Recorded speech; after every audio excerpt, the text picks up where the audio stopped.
Exactly 22 minutes to the top of the hour. You're right in time for our first conversation this Wednesday morning. We want to train our focus on matters of land ownership and property. Land and property is quite an emotive issue in this country and possibly the larger part of Africa.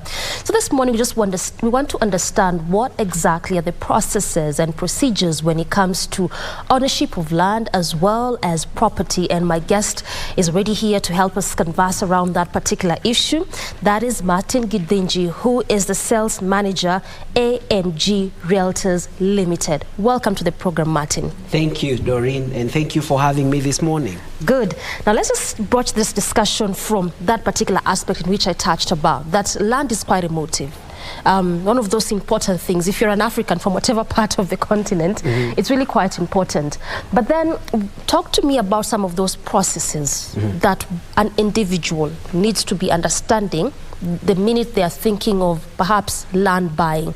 And this, even as you respond, touch on particularly those that are from diaspora, because oftentimes they want to buy land back home. They want to invest in buying land back home.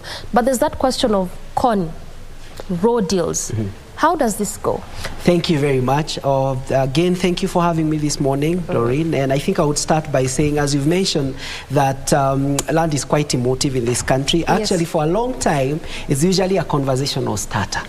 When you go to social gatherings, when you say, I have an eighth somewhere, it's usually a conversational starter. Niko na ka eighth pahali. You know what I mean? Uko serious na maisha? Yes. When you go home, if you work in Nairobi, in majority of the cities, when you go back home and you tell your folks, you tell your parents, I have bought an eighth, they carry you with a lot of weight differently. You know what I mean? So land is quite emotive in this country for a long time, and it's one of the factors of production, as you know, and it helps us to be able to do many things, including having our homes. I mean, building anything, whether you want to start a business, you can only have it when you have land.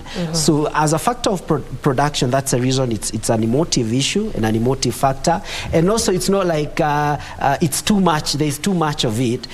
You'll find that everyone wants a piece of it before it's fully sold. For example, in Nairobi, the land prices are very high. So people are actually moving out of Nairobi, because the more we progress, of course, we are going to talk about that later, the more the land prices go up.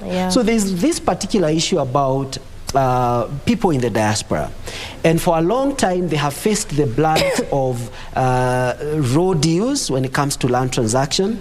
And ideally, from that basis, actually where we sit as an organization. For the last 10 years, we are celebrating our 10-year anniversary as AMG Realtors Ltd.